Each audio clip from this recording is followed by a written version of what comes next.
જય સદગુરુદેવ. માનવ મહિમા ભાગ 320.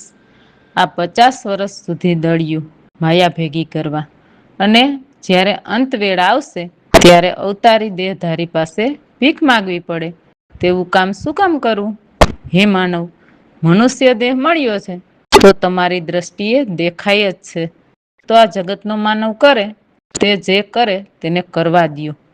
પણ તમોએ આંધળા આંધળી ભક્તિ કરવાની નથી. આંધળી ભક્તિ તમને અંધારામાં રાખશે. જુઓ, આ દેહધારી રામ કે રહીમ કે ઈસાઈ કે યહૂદી કે બુદ્ધ કે મહાવીર કે સ્વામિનારાયણના ધર્મો શું?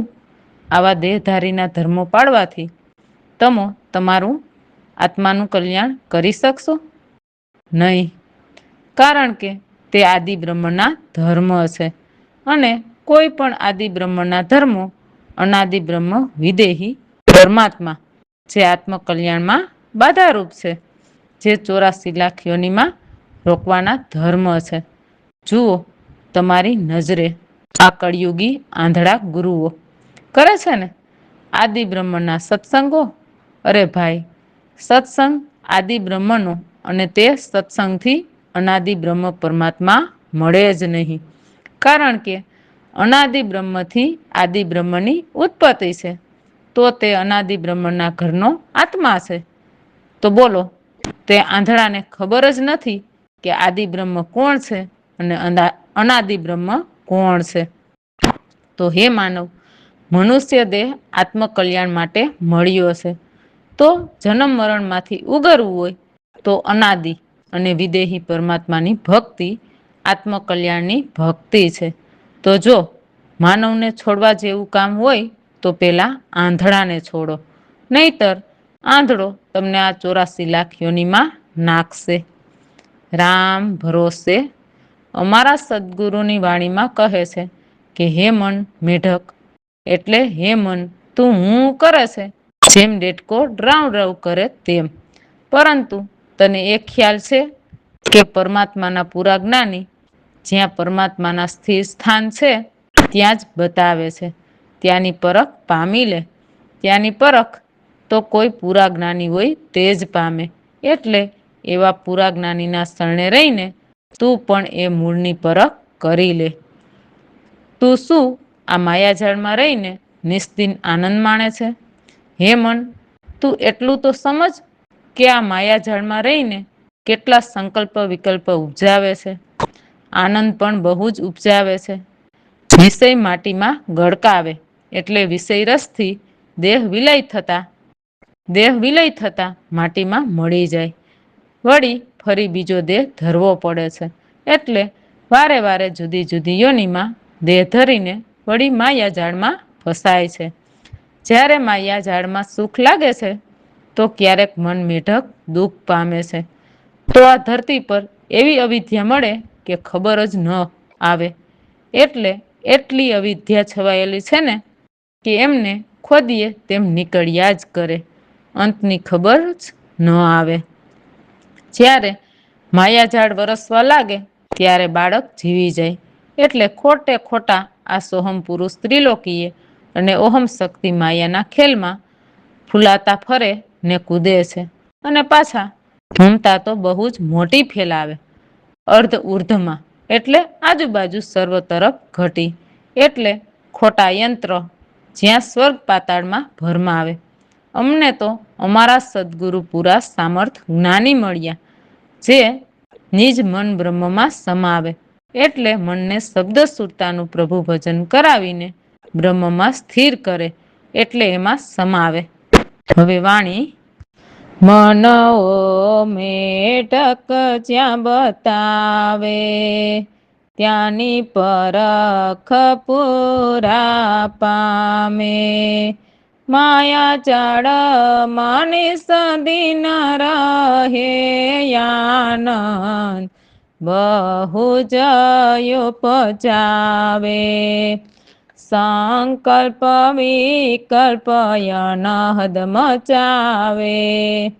વિષય માટીમાં ગળકાવે મનવો, મેઢક જ્યાં બતાવે, માયા જાળમાં જ્યારે સુખ લાગે, મન મેઢક દુઃખ પામે, અવિદ્યાયવની એવા મળે ખોતા, ખબર ન આવે રે, મનવો મેઢક જ્યાં બતાવે રે, માયા જાળ જ્યારે વરસવા લાગે, બાળક જીવી જાય ખોટા, ખેલતા ફૂલાતા કોદે,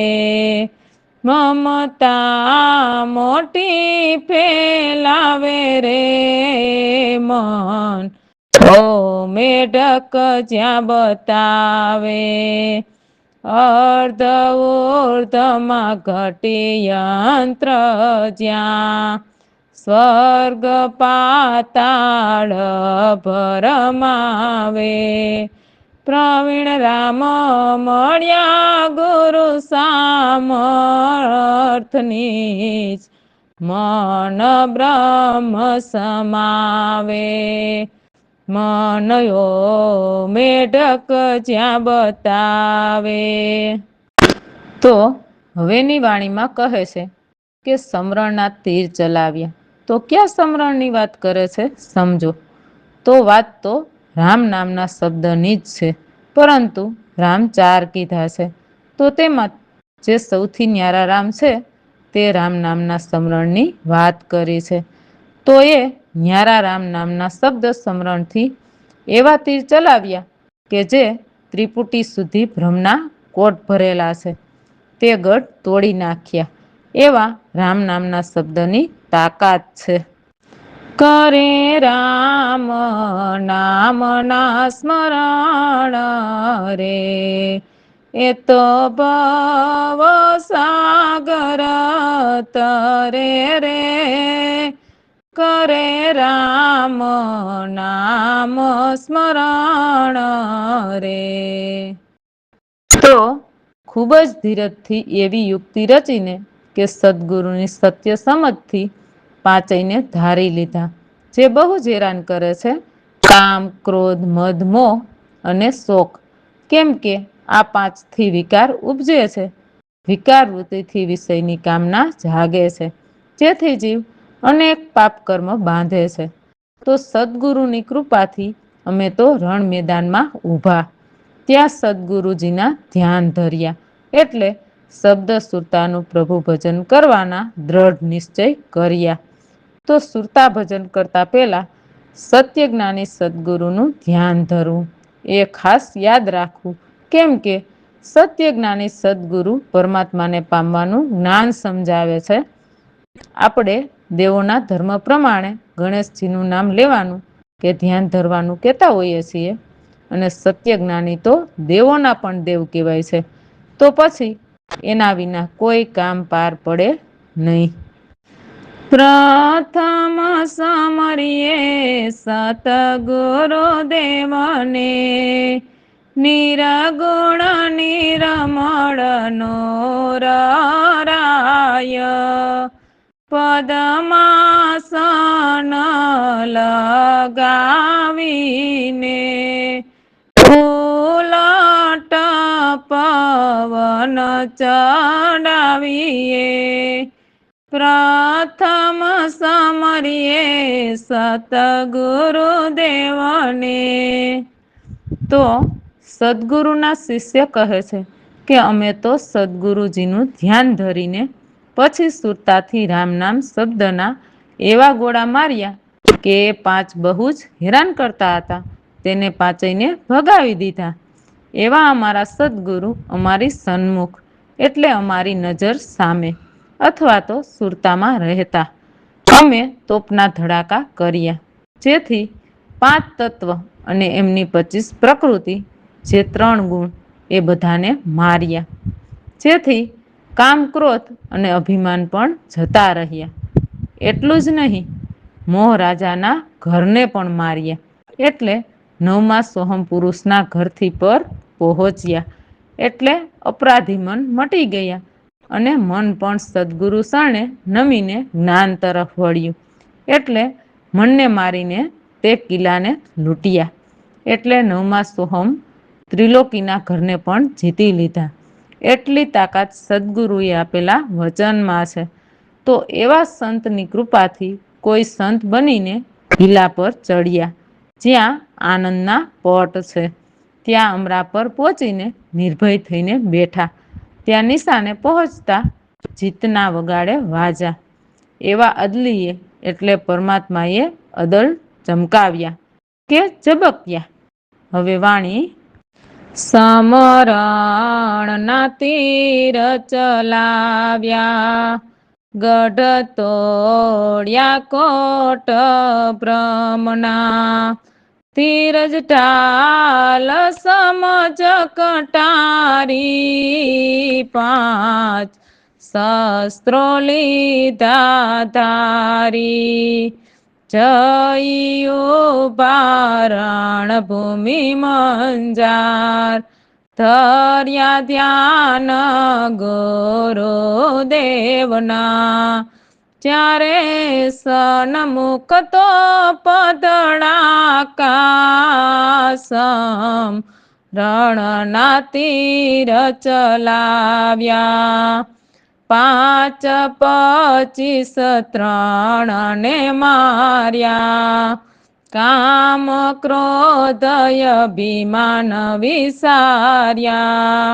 મહારાજા નગરને માર્યા, જ્ઞાન ખડક બેધાર રે.